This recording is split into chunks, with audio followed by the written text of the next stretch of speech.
सुखासन में बैठ जाएं और हाथ को योग मुद्रा की स्थिति में रख लें। हमारे साथ 3 बार ओम का उच्चारण करें। नाक से लंबी गहरी सांस खींचें।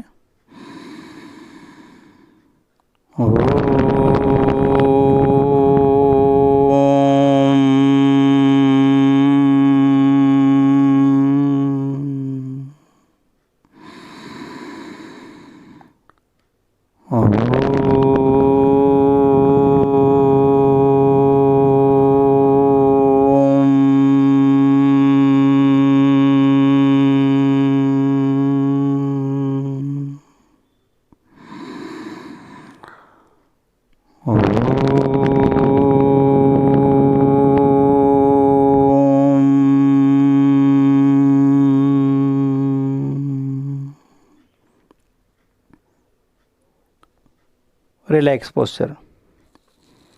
श्वास को याद करें, शरीर को याद करें, ढीला छोड़ दें। शिख से नख तक पूरे शरीर को याद करते हुए अधिकतम ढीला छोड़ते हुए इसे अधिकतम आराम की स्थिति में पहुंचा दें। इसी दशा में अंदर बाहर सर्वत्र निर्गुण निराकार स्वरूप परमात्मा को याद करें। प्रकाश स्वरूप परमात्मा अंदर बाहर सर्वत्र समान रूप से विद्यमान हैं। जैसे जैसे उनके इस स्वरूप को हम याद कर रहे हैं, हम स्वतः भी प्रकाशित, स्वच्छ एवं शांत होते जा रहे हैं।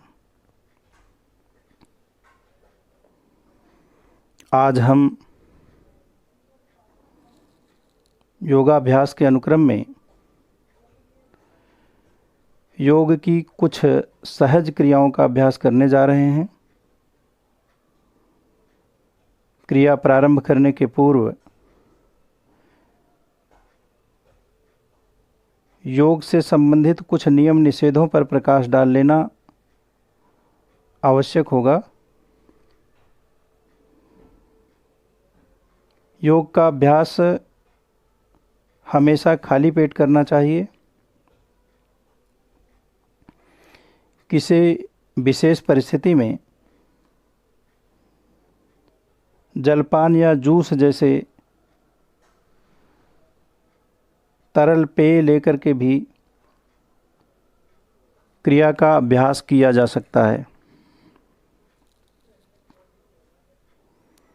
स्नान के बाद यदि योगाभ्यास करना है तो शरीर को पूरी तरह सुखा लेना आवश्यक होता है। क्रिया संपन्न करने के बाद लगभग 45 मिनट पश्चात ही कुछ खाना पीना या स्नान करना चाहिए, जिससे शरीर का ताप पूरी तरह से शमित हो जाए, वात पित्त कफ में किसी भी तरह का विकार न उत्पन्न हो। योग की ये सहज क्रियाएं सभी के स्वास्थ्य संवर्धन एवं संरक्षण के साथ ही साथ प्रारंभिक साधकों के लिए भी बहुत ही उपयोगी हैं। हम आशा करते हैं कि आप अपनी दिनचर्या में इन सहज क्रियाओं को नियमित स्थान देंगे और अपेक्षित लाभ उठाएंगे। आइए अब हम विस्तार में न जाकर के क्रिया का शुभारंभ पैरों के सूक्ष्म व्यायाम से करते हैं। इसके लिए दोनों पैरों को सामने की तरफ निकालें।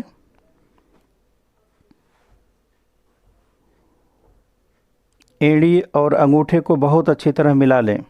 दंडासन मुद्रा। दोनों हाथ पीछे ले जाएं, हथेली ज़मीन से चिपका करके शरीर को बिल्कुल 90 अंश के कोण पर व्यवस्थित कर लें। इसी दशा में माथे शरीर क्षेत्र को याद करते हुए पंजे को अपनी तरफ अंदर की तरफ खींचें, पैर को कड़ा कर दें। कल्पना करें माथे शरीर क्षेत्र से शक्ति उतर करके दोनों पैरों में समा रही है। पैर शक्तिशाली होकर के ज़मीन को दबा रहे हैं और अच्छी तरह देखने का प्रयास करें।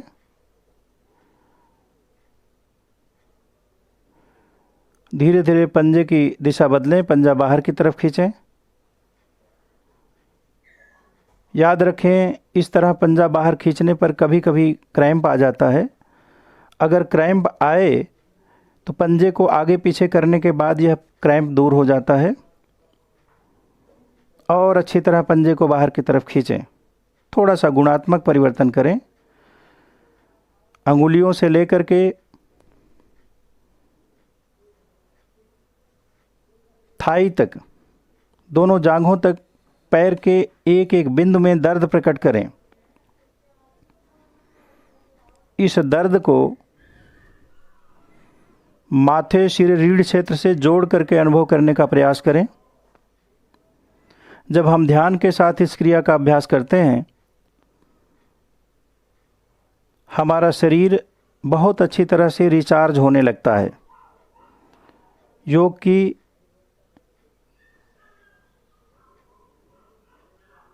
गुणवत्ता बढ़ जाती है। और अच्छी तरह खींचें। ध्यान को उत्तरोत्तर माथे से रीढ़ क्षेत्र के साथ दोनों पैरों पर बनाए रखें। इसकी संवेदना को अनुभव करते जाएं। इसी दशा में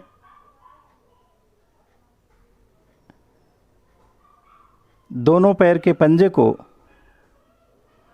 क्लॉकवाइज रोटेट करें। घड़ी की सुई की दिशा में राइट से लेफ्ट ले जाएंगे। बहुत अच्छी तरह गोल गोल घुमाएं। घुमाते समय अंगुलियों से लेकर के थाई तक का भाग बहुत अच्छी तरह से प्रभावित होना चाहिए। पैर ज़्यादा मुड़ने ना पाएं। अगर प्राकृतिक अवस्था में मुड़ते हैं तो मुड़ने देंगे। प्रयास यही होना चाहिए कि यह कम से कम मुड़े। घुमाते जाएं और अच्छी तरह घुमाते जाएं।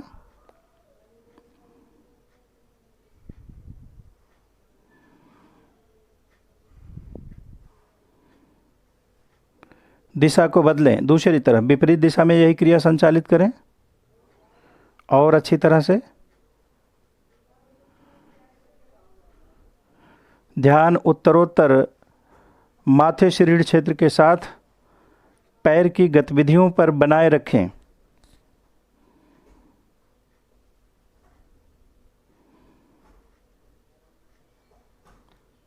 दोनों तरफ से समान रोटेशन देने के बाद क्रिया को विराम दें। अब आप पंजे को आगे पीछे खींचें। ट्राइबोन का बैलेंस करें। जब आप घुमाते हैं, त्रिकास्थी रीढ़ के निचले हिस्से की हड्डी पर दबाव पड़ता है। इस क्रिया के माध्यम से उसे हम संतुलित करते हैं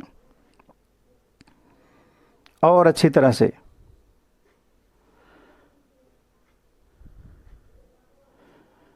ध्यान को उत्तरोत्तर माथे से रीढ़ क्षेत्र पर बढ़ाते जाएं।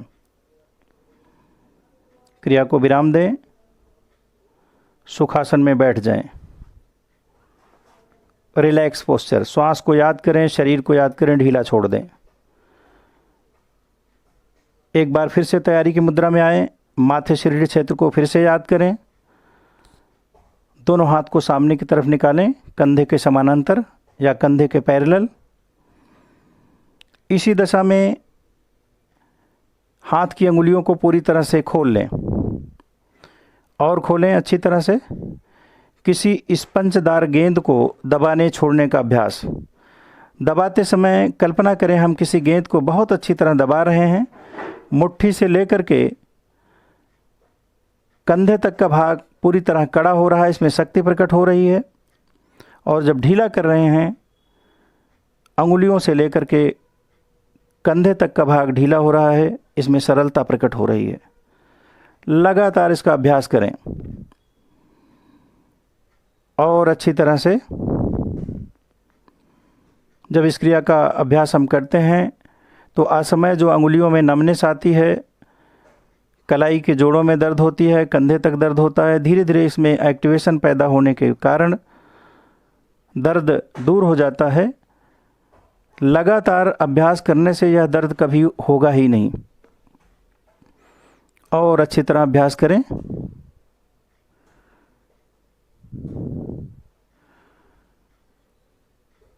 क्रिया को विराम दें, हाथ को नीचे ले आएं, रिलैक्स पोस्चर। श्वास को याद करें, शरीर को याद करें, ढीला छोड़ दें। एक बार फिर से तैयारी की मुद्रा में आ जाएं। माथे शरीर क्षेत्र को याद करते हुए कलाई का निचला हिस्सा घुटने पर रखते हुए हथेली पूरी तरह से बाहर निकाल लें। अंगुलियों को मिला करके पूरी तरह से कड़ा कर दें। यह कड़ापन कंधे तक होना चाहिए।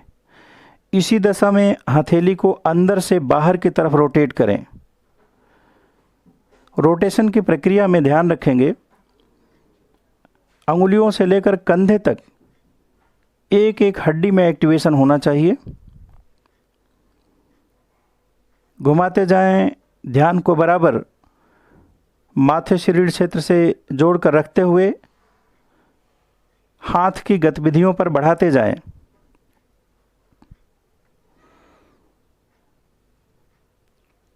यही क्रिया विपरीत दिशा में, और अच्छी तरह से गोल गोल घुमाएं।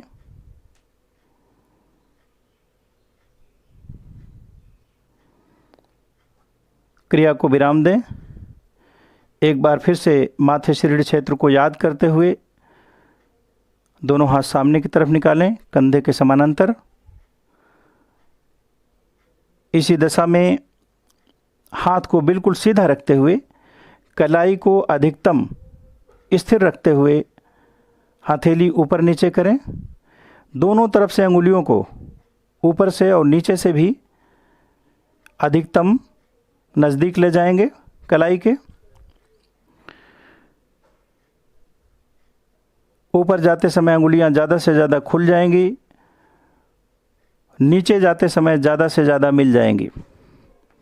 ध्यान उत्तरोत्तर माथे शरीर क्षेत्र के साथ,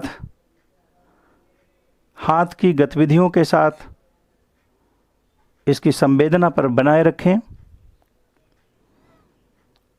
ऊपर जाते समय अंगुली ज़्यादा से ज़्यादा खोलने का प्रयास करें।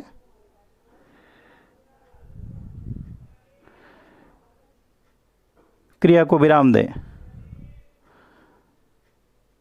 Relax posture. श्वास को याद करें, शरीर को याद करें, ढीला छोड़ दें। अधिकतम आराम की स्थिति का अनुभव। थकावट के साथ जब हम योग का अभ्यास करते हैं, शक्ति बढ़ने के बजाय घट जाती है। इसलिए जब भी कभी थकावट लगे, उस दशा में रुक करके थोड़ा सा विश्राम करें। इसके बाद फिर तैयारी की मुद्रा में आकर के योग का अभ्यास करें।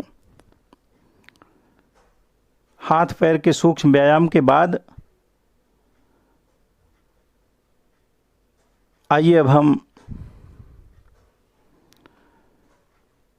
बहुत अच्छी तरह से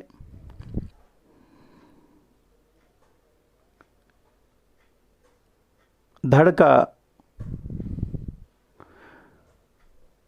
ध्यान रखते हुए या रीढ़ का ध्यान रखते हुए कुछ योगी क्रियाओं का अभ्यास करेंगे। इसकी शुरुआत हम विशिष्ट भ्रस्तिका से करेंगे। तो दोनों हाथ को मोड़ लें। दोनों हाथ को मोड़ करके बहुत अच्छी तरह से क्रिया प्रारंभ करेंगे। एक उच्चारण के साथ हाथ ऊपर जाएगा, श्वास अंदर। दो उच्चारण के साथ हाथ नीचे आएगा, श्वास बाहर। ऊपर जाते समय अंगुलियां खुल जाएंगी, हथेली सामने की तरफ। हाथ नीचे आते समय मुट्ठी बंद हो जाएगी और हथेली का पोर्शन बिल्कुल चेहरे की तरफ हो जाएगा। बहुत अच्छी तरह से इसका अभ्यास करें। शुरू करें। एक श्वास खींचते हुए, दो श्वास छोड़ते हुए, लंबी गहरी श्वास प्रश्वास के साथ।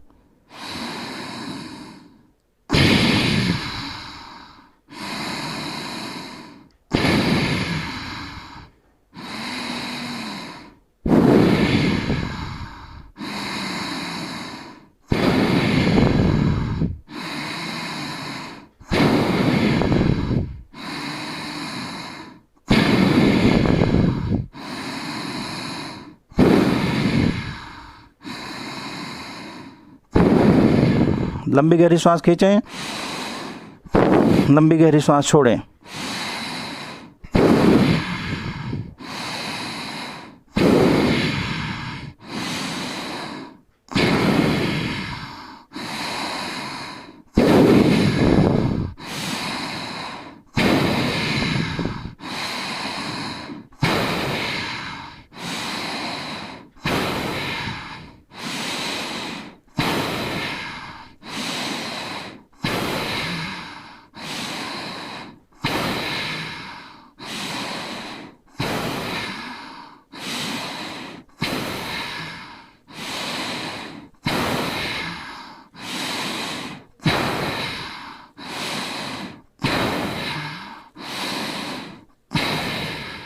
Relax posture. श्वास को याद करें, शरीर को याद करें, ढीला छोड़ दें। याद रखें, जब इस क्रिया का अभ्यास करते हैं, ऊपर जाने के बाद शरीर ढीला हो जाता है। जब हाथ नीचे ले आते हैं, मुट्ठी बंद होती है, पूरा शरीर कड़ा हो जाता है। श्वास को याद करें, शरीर को याद करें, ढीला छोड़ दें। आराम की स्थिति का अनुभव करें थोड़ी देर।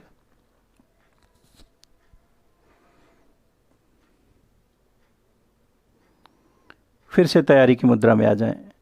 माथे शरीर क्षेत्र को एक बार फिर से याद करें। माथे शरीर क्षेत्र को याद करते हुए तैयारी की मुद्रा में आकर के दोनों हाथ सामने की तरफ निकालें, मुट्ठी बंद कर लें। सूक्ष्म व्यायाम हाथों का कंधा खोलने के लिए। शुरू करें। श्वास छोड़ते हुए पीछे हाथ को ले जाएं।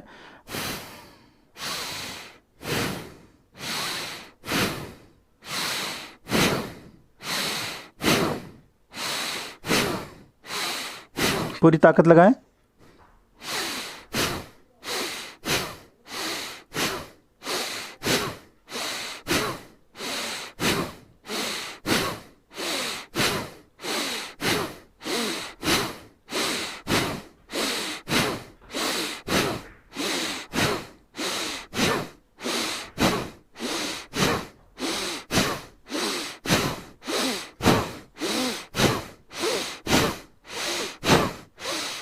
जल्दबाजी नहीं।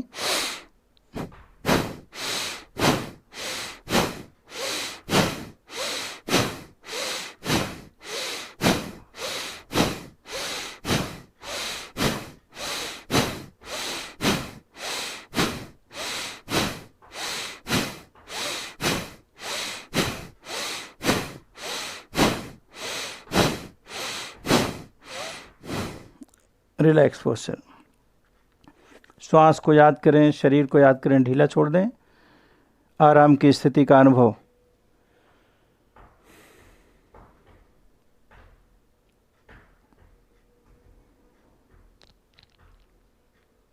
अधिकतम आराम की स्थिति में पहुंचने के बाद एक बार फिर से तैयारी की मुद्रा में आ जाएं।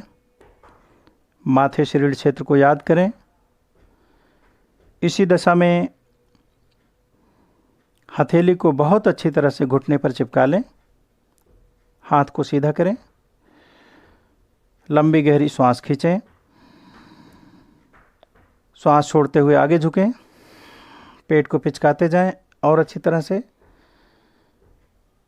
श्वास छोड़ते हुए पीछे जाएं। श्वास खींचते हुए पीछे जाना है, ध्यान रखें। श्वास छोड़ते हुए आगे। आगे जाते समय पेट पिचक जाएगा, पीठ को थोड़ा सा ऊपर उठाएंगे, रीढ़ में खिंचाव देंगे, कंधे को सिकोड़ेंगे और पीछे जाते समय बहुत अच्छी तरह सीने को निकालेंगे, पेट अंदर ही रहेगा, पीठ को बीच से अंदर दबाते हुए, पीठ को अंदर दबाते हुए रीढ़ के निचले हिस्से पर ज़्यादा से ज़्यादा जोर देंगे। स्पीड को बढ़ाएं थोड़ा सा।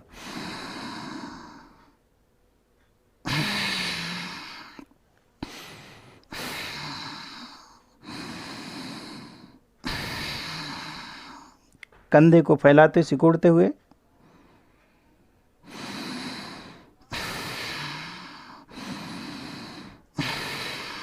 और अच्छी तरह रिदम के साथ इस क्रिया का अभ्यास करें।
Relax posture. श्वास को याद करें, शरीर को याद करें, ढीला छोड़ दें। आराम की स्थिति का अनुभव। बहुत अच्छी तरह से शरीर को आराम की स्थिति में ले जाएं। हम आपको बता देना चाहते हैं, शरीर को स्वस्थ रखने के लिए किसी भारी भरकम क्रिया की बहुत ज़्यादा ज़रूरत नहीं होती। सहज क्रियाओं से ही आप प्राकृतिक अवस्था में जा सकते हैं। जो तरह तरह के कठिन योग किए जाते हैं, उम्र बढ़ने के साथ ये सब कलाबाजियां मात्र रहती हैं। इसलिए अपनी दिनचर्या में सहज क्रियाओं का ही समावेश करें। ऐसी क्रिया का अभ्यास करें जो हमेशा की जा सके। एक बार फिर से तैयारी की मुद्रा में आ जाएं। माथे से रीढ़ क्षेत्र को याद करते हुए दोनों हाथ की मुट्ठी बंद करें। बहुत अच्छी तरह से कलाई से हाथ को मोड़ करके 90 एंगल पर रखते हुए शरीर को दाहिने बाएं ट्विस्ट करेंगे। श्वास दोनों तरफ बाहर फेंकेंगे।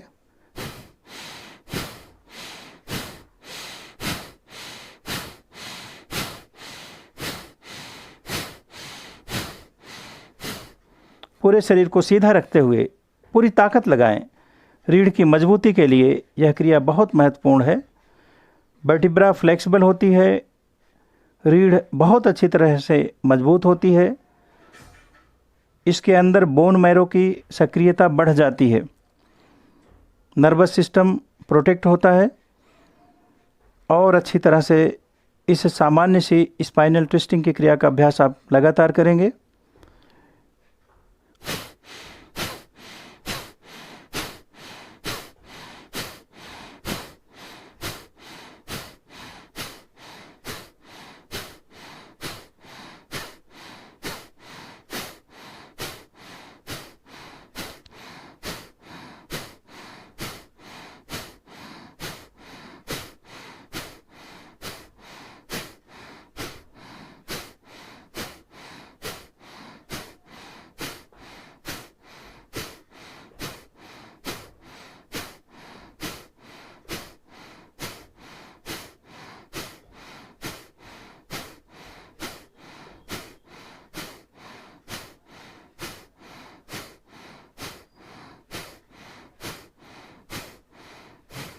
Relax posture. श्वास को याद करें, शरीर को याद करें, ढीला छोड़ दें। आराम की स्थिति का अनुभव।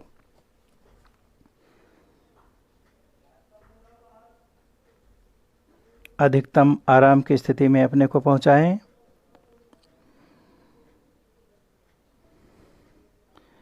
जब शरीर की क्रिया शमित हो जाए, उस दशा में फिर से तैयारी की मुद्रा में आ जाएं। माथे से रीढ़ क्षेत्र को याद करें। अगली क्रिया का अभ्यास, हथेली घुटने पर चिपका लें। इस क्रिया में कंधे को ऊपर झटके से ले जाएंगे, फिर झटके से नीचे ले आएंगे। रीढ़ से लेकर के कंधे तक का पूरा भाग प्रभावित होना चाहिए। श्वास के साथ कंधा ऊपर, प्रश्वास के साथ नीचे। शुरू करें।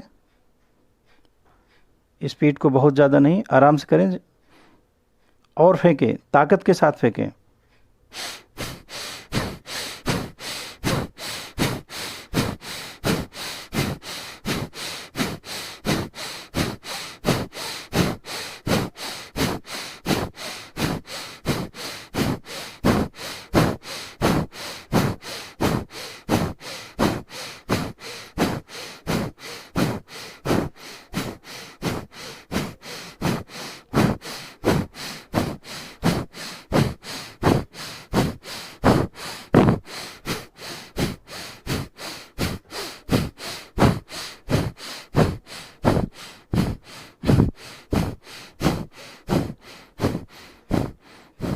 रिलैक्स।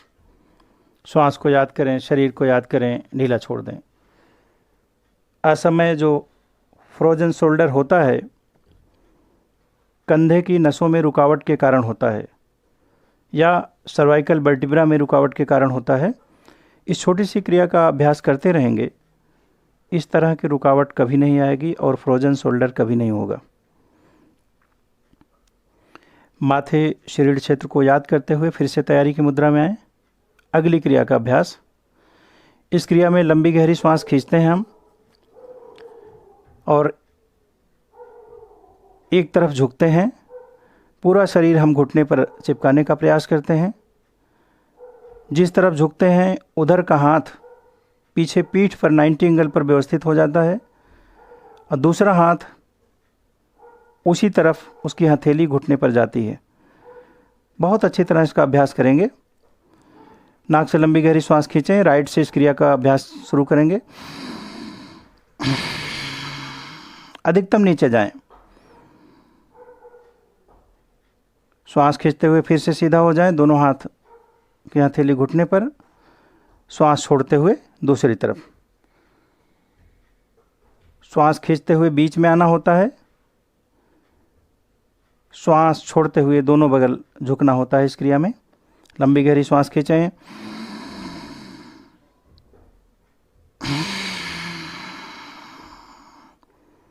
स्ट्रेट झुकें, बिल्कुल रीढ़ को मोड़े नहीं।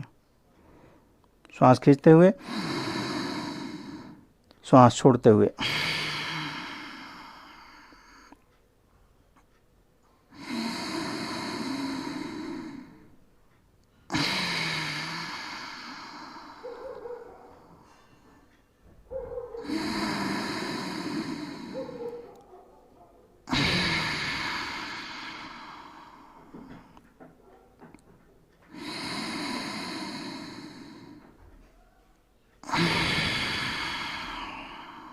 हाथ को और अच्छी तरह पीठ पर ले जाएं।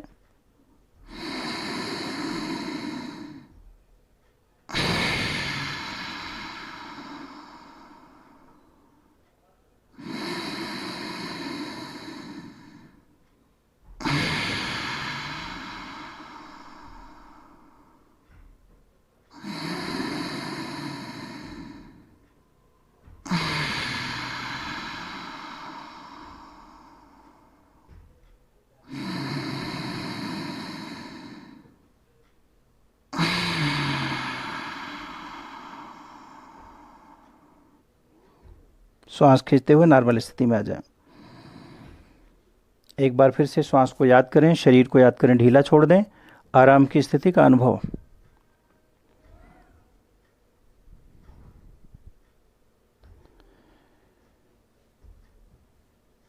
इस सामान्य सी क्रिया से रीढ़ संतुलित रहती है, इसकी फ्लेक्सिबिलिटी हमेशा बनी रहती है। फ्लेक्सिबिलिटी हमें युवावस्था की तरफ ले जाती है, सृजन का आधार बनती है, और रिजिडिटी या हार्डनेस हमें बुढ़ापे की तरफ ले जाती है। आपका रीढ़ क्षेत्र शरीर का केंद्र बिंदु है। मस्तिष्क से निकली नसनाड़ियाँ इसी क्षेत्र से होकर के पूरे शरीर में फैली हुई हैं। अगर यहाँ विकार पैदा होता है तो शरीर स्वस्थ नहीं रह सकता। इसलिए रीढ़ की फ्लेक्सिबिलिटी पर या इसकी स्वस्थता पर विशेष रूप से ध्यान दें। लेकिन लोग करते हैं, एड़ी में दर्द होता है, एड़ी का उपचार करते हैं, जबकि उसकी जड़ कहीं और हो सकती है। गर्दन में अकड़न की वजह से एड़ी में दर्द हो सकता है, रीढ़ की किसी वर्टिब्रा में अनियमितता की वजह से ऐसा हो सकता है। जब इन छोटी छोटी क्रियाओं का अभ्यास करेंगे तो रीढ़ आपकी हमेशा संतुलित रहेगी और हमेशा आप स्वस्थता की तरफ अग्रसर होते रहेंगे। आइए इसकी 7वीं क्रिया का अभ्यास करते हैं। बहुत अच्छी तरह से वज्रासन की मुद्रा में बैठ जाएं। इस क्रिया को जो वज्रासन में ना बैठ सकें, घुटने में जिनको गैप है या ज़्यादा दिक्कत है, वो सुखासन में बैठ कर के भी कर सकते हैं। बहुत अच्छी तरह से तैयारी की मुद्रा में आ जाएं। माथे से रीढ़ क्षेत्र को याद करते हुए श्वास भरते हुए दोनों हाथ ऊपर उठाएं। श्वास छोड़ते हुए बिल्कुल स्ट्रेट, रीढ़ को मोड़ेंगे नहीं, आगे झुकें, हथेली ज़मीन से चिपकाएं, माथा घुटने से लगा दें और ज़मीन से लगा दें। ध्यान रखें, बैठने के क्रम में अंगूठे मिले होते हैं, एड़ियाँ खुली होती है, उसी पर हम बैठ कर के इस क्रिया का अभ्यास करते हैं। अब आप श्वास भरते हुए ज़मीन का स्पर्श करते हुए सीधा हो जाएं। इसका अभ्यास 3 बार कम से कम करना है। इसे सशक मुद्रा भी कहते हैं। श्वास भरते हुए ऊपर जाएं, श्वास छोड़ते हुए आगे, बिल्कुल स्ट्रेट। पूरा शरीर पैरों पर चिपक जाएगा, माथा ज़मीन से। माथा ज़मीन से लगाने में दिक्कत हो तो ठुड्डी आप लगा सकते हैं, चिन्ह। अब आप श्वास भरते हुए फिर से सीधे हो जाएं, ज़मीन का स्पर्श करते हुए। एक बार फिर से श्वास भरते हुए ऊपर जाएं, जोर से पूरे शरीर को ऊपर खींचें। श्वास छोड़ते हुए आगे झुकें।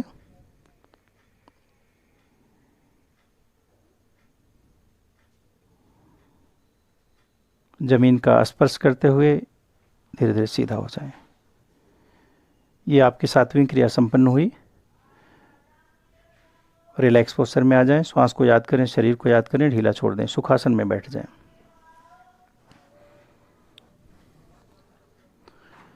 अब आप शोल्डर के लिए कुछ सूक्ष्म व्यायाम करेंगे। तैयारी की मुद्रा में हो जाएं। माथे से रीढ़ क्षेत्र को याद करते हुए दोनों हाथ कंधे के समानांतर निकाल लें सामने की तरफ। मुट्ठी को बंद कर लें। मुट्ठी इस तरह बंद करें, अंगूठा अंदर, अंगुलियां ऊपर। मुट्ठी को आपस में मिला लें। हाथ को सीधा रखते हुए मुट्ठी को अंदर से बाहर की तरफ रोटेट करें। ध्यान रखेंगे मुट्ठी कभी अलग नहीं होगी, स्पर्श करती हुई होगी दोनों मुट्ठियां। और अच्छी तरह से घुमाते जाएं। माथे से रीढ़ क्षेत्र को याद करते हुए हाथ में जो संवेदना प्रकट हो उसको भी फील करते जाएं। इसकी एक्टिविटी को, इसकी गतिविधि को देखते जाएं।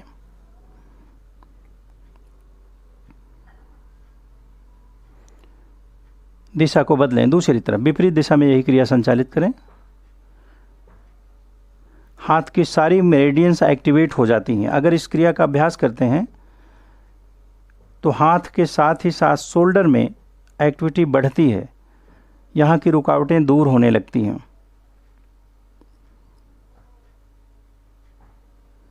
क्रिया को विराम दें, हाथ को नीचे ले आएं, रिलैक्स पोस्चर। एक बार फिर से माथे से रीढ़ क्षेत्र को याद करते हुए तैयारी की मुद्रा में आ जाएं। शोल्डर की दूसरी क्रिया, शोल्डर रोटेशन। दोनों हाथ को बगल से निकालें, कलाई को मोड़ते हुए हाथ की अंगुलियों को कंधे पर ले चलें। अंगुलियों को आपस में नज़दीक रखें। इसी दशा में हम शोल्डर को रोटेट करेंगे। शोल्डर को रोटेट करने के लिए एल्बो को सबसे पहले शरीर के ज़्यादा से ज़्यादा नज़दीक ले चलें, गोल गोल घुमाएं, आगे से पीछे की तरफ। दोनों एल्बो से बड़ा सा शून्य बनाएं। कंधे पानी की तरह बहने चाहिए, किसी भी तरह के अकड़न नहीं। अगर यह क्रिया ठीक से नहीं हो रही है, लगातार अभ्यास करते हैं, खान पान आपका संतुलित होता है तो धीरे धीरे फ्लेक्सिबिलिटी अपने आप बढ़ जाती है। शुरुआत तो इसी तरह से आपको करनी होती है।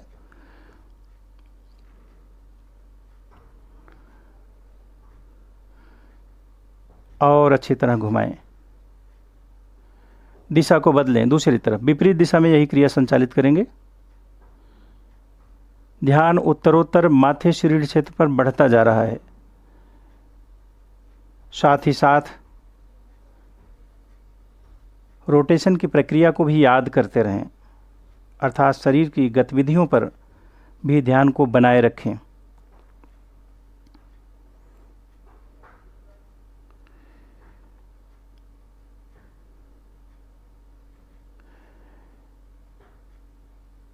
जितना आपने आगे घुमाया उतना पीछे घुमाने के बाद क्रिया को विराम देंगे। Relax posture. श्वास को याद करें, शरीर को याद करें, ढीला छोड़ दें। एक बार फिर से माथे से रीढ़ क्षेत्र को याद करते हुए कलाई से दोनों हाथ मोड़ करके फिर से अंगुलियों को उसी तरह से कंधे पर ले चलें। इसी दशा में सिर को सीधा रखते हुए दोनों एल्बो को सिर के पीछे ले जाकर के मिलाने का प्रयास करेंगे। फिर नीचे ले आएंगे और अच्छी तरह से अधिकतम नीचे शरीर तक ले आएं, फिर से ऊपर ले जाएं। इस छोटी सी क्रिया से कंधे का रेंज, जो इसका कैप्सूल है, उसका रेंज बढ़ा रहेगा, शोल्डर कभी लॉक नहीं होंगे। जितनी सारी क्रियाओं का अभ्यास अभी तक आपने किया बहुत सहज है, लेकिन इसके फायदे आप जब अभ्यास करेंगे तो हैरान रह जाएंगे, यह देखकर कि बड़ी से बड़ी क्रिया से या कठिन से कठिन क्रिया से जितना फ़ायदा नहीं होता, इन सहज क्रियाओं से ही अपेक्षित लाभ आप उठा सकते हैं। बहुत अच्छी तरह अभ्यास करें। क्रिया को विराम दें। एक बार फिर से श्वास को याद करें, शरीर को याद करें, ढीला छोड़ दें। शरीर को ढीला छोड़ने के बाद माथे शरीर क्षेत्र को एक बार फिर से याद करते हुए तैयारी की मुद्रा में आ जाएं। हथेली को घुटने पर चिपका लें। गर्दन और सिर की कुछ क्रियाओं का अभ्यास आप करेंगे। हाथ को सीधा रखते हुए रीढ़ पूरी सीधी कर दें, कंधे को डाउन कर दें बिल्कुल। इसी दशा में बहुत अच्छी तरह से हम एक तरफ, राइट तरफ सिर को झुकाते हुए कान को कंधे से स्पर्श कराएंगे, लेकिन ध्यान रखेंगे कि बगल वाला कंधा बिल्कुल उठेगा नहीं, अपनी जगह पर स्थिर रहेगा। धीरे धीरे गर्दन को कंधे की तरफ मोड़ें, राइट साइड में कान को स्पर्श कराने का प्रयास करें। जितना आसानी से जाता है, जब इसकी फ्लेक्सिबिलिटी बढ़ेगी, गर्दन की रेंज बढ़ेगी, तो कान आपके कंधे तक बिल्कुल नज़दीक तक चला जाएगा। किसी किसी का स्पर्श करने लगता है कंधे से। शरीर बिल्कुल सीधा रखें, शरीर नहीं मुड़ेगा। बगल में खिंचाव देते हुए एक बार फिर से सिर गर्दन को सीधा करें। यही क्रिया दूसरी तरफ संचालित करें। जहाँ बार बार आवृत्ति नहीं होती वहाँ थोड़ा सा समय ज़्यादा देना चाहिए और अच्छी तरह से खींच करके रखें।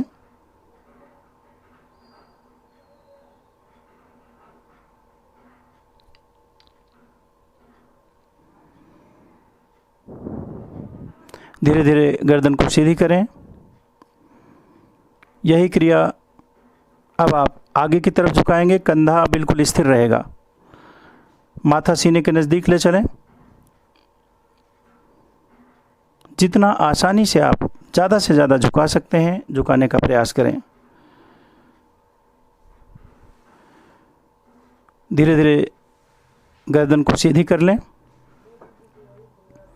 यही क्रिया पीछे की तरफ, और अच्छी तरह खींचें।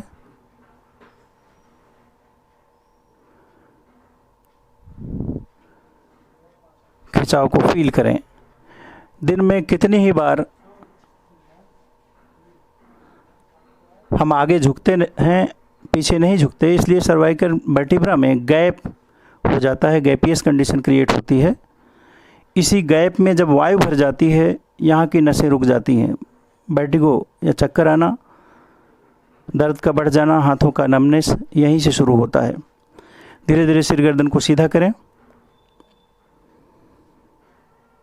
एक बार फिर से माथे से रीढ़ क्षेत्र को याद करते हुए तैयारी की मुद्रा बनाए रखें। हाथ को और सीधा कर लें, कंधा स्थिर कर लें। अब धीरे धीरे पूरे चेहरे को राइट साइड में ले जाएं। अधिकतम पीछे देखने का प्रयास करें। आप बंद आंखों से अधिकतम पीछे देखने का प्रयास करें। रोक कर रखें। खिंचाव दें थोड़ा सा, अधिकतम स्थिरता लाएं।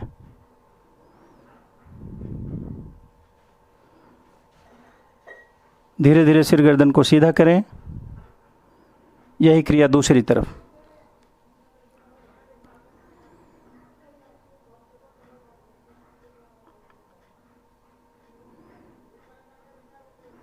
ध्यान उत्तरोत्तर माथे से रीढ़ क्षेत्र के साथ गर्दन के पोस्चर पर भी बनाए रखें। साथ में सिर को भी याद करते रहें। धीरे धीरे सिर गर्दन को सीधा करें।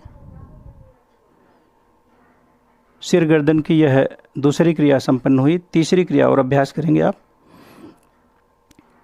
इसमें कंधे को स्थिर रखते हुए, रीढ़ को सीधा रखते हुए माथे को आगे की तरफ ले आएं। यहीं से राइट साइड में गोल गोल घुमाएं। राइट से घुमाते हुए आगे ले आएं, फिर यहाँ से फिर लौटाएं। 4-5 बार इस क्रिया का अभ्यास करेंगे। सावधानी रखनी होती है, किसी को चक्कर आ रहा है सर्वाइकल की वजह से, या रीढ़ में ज़्यादा दिक्कत है गर्दन के क्षेत्र में, तो इस क्रिया का अभ्यास बहुत सावधानी से करना चाहिए, बहुत धीरे धीरे करना चाहिए। करना सबको है, विशेष परिस्थिति में भले छोड़ दें, अन्यथा आपको सारी क्रियाओं का अभ्यास करना है।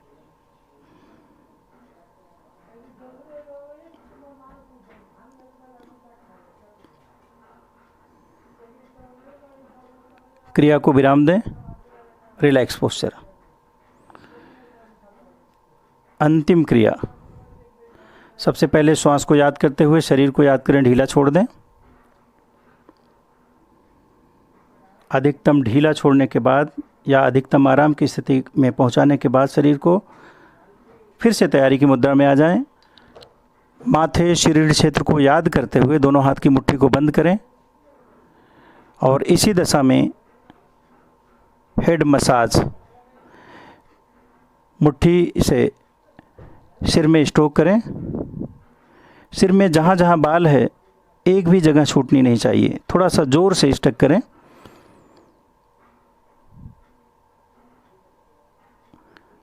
स्ट्रोक करते समय जो सेंसेशन प्रकट हो उसको फील करें। जब हम थोड़ा सा प्रेशर दे करके हेड की मसाज करते हैं, इस प्रक्रिया से बाल का झड़ना, नर्वस सिस्टम में जो सुस्ती होती है जिसके कारण शरीर में दर्द रहता है, ये सब दूर हो जाता है। बहुत अच्छी तरह से इसका अभ्यास करें। गर्दन के ऊपरी हिस्से तक इसको ले जाएं। थोड़ा सा और ज़ोर ज़ोर से अभ्यास करें इसका। सिर में जहाँ जहाँ बाल है एक भी जगह छूटनी नहीं चाहिए।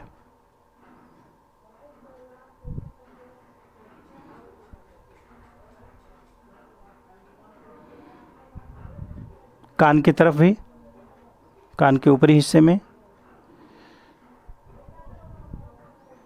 सिर के पिछले हिस्से में ले जाएं। वहीं से बीच से होते हुए आगे की तरफ आएं। माथे का ऊपरी हिस्सा कवर करें, दाहिने से बाएं की तरफ, दोनों तरफ। क्रिया को विराम दें और रिलैक्स पोस्चर। श्वास को याद करें, शरीर को याद करें, ढीला छोड़ दें। शिख से नख तक पूरे शरीर को ढीला छोड़ करके अधिकतम आराम की स्थिति में पहुंच जाएं।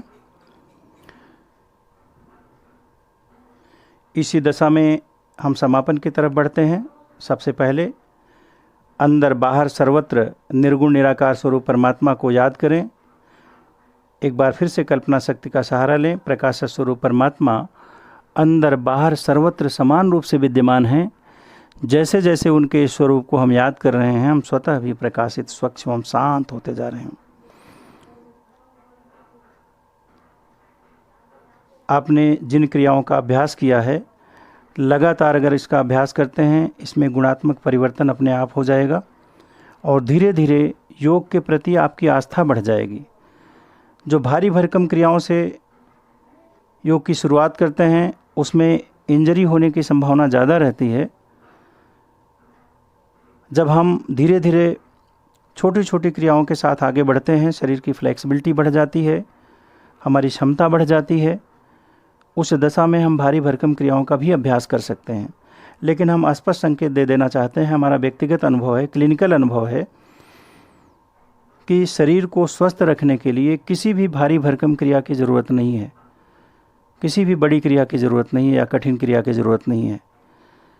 नई उम्र में आप हाथ को तरह तरह से तोड़ते हैं, हाथ पैर को तोड़ते मरोड़ते हैं या शरीर के पोस्चर को तरह तरह से बनाने का प्रयास करते हैं। उस उम्र में ज़्यादा बीमारियां नहीं होती।